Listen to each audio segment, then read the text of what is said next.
You know, we all know what's going on in Venezuela right now. We say that can't happen here. Well, a couple of years ago, they were saying that in Venezuela. Our next speaker comes from Venezuela. She's an American citizen. She's an Olympian. You might know her from Top Shot. She's a competitive shooter, and she is awesome. Ladies and gentlemen, Miss Gabby Franco.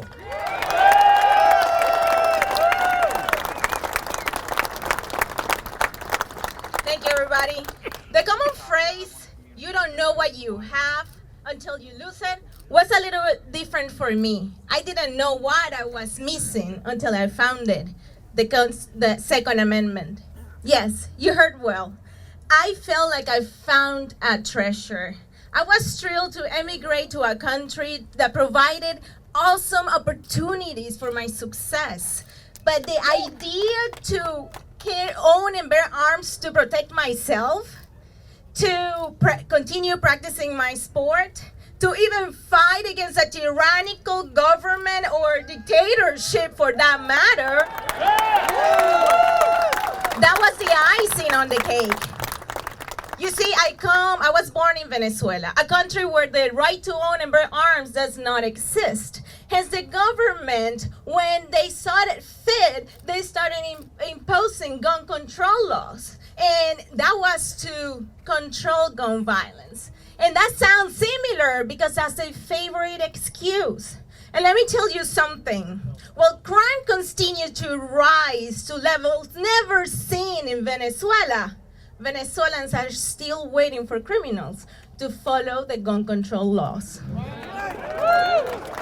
As absurd as it sounds, people accept gun control law ideas because gun-grabbing politicians convince them that people cannot control their emotions, that people are not intelligent enough to learn, that people are not responsible beings, because of course they are above all of us, right?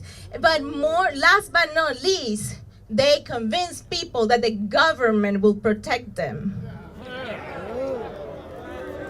Most, if not all, citizens disagree with these generalized statements. However, they end up accepting because having the government protecting them seems appealing.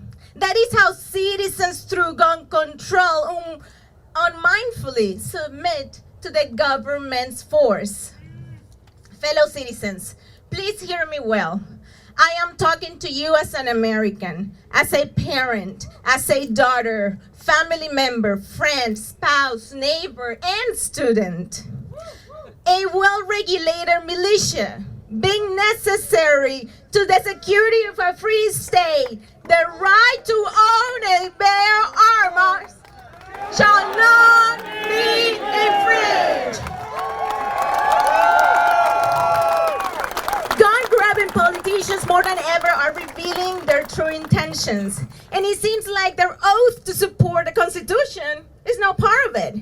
If they believe they can break their oath for one amendment, what guarantee us they will not break their oath once more to change the Constitution to how they see fit? Let me tell you something, there's none. I lived it.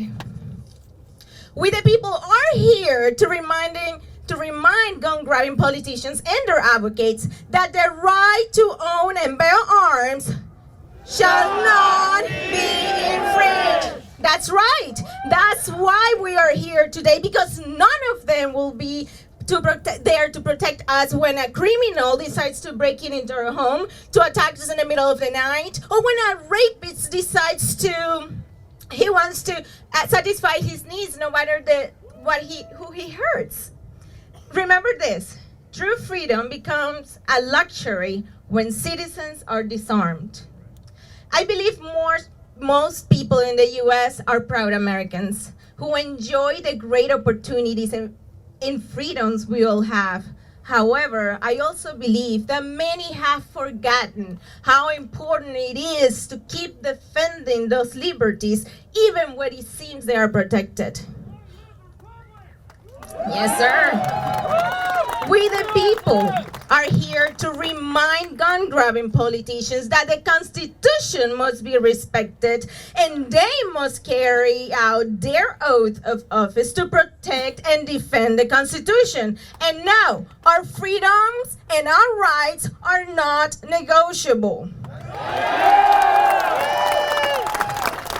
Friends, let me make something very clear.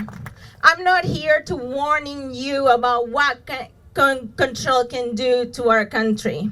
I'm here to telling you I'm with you right now, ready to defend our Constitution, because I'm not willing to let these people prevent all of us. Sorry, it's emotional.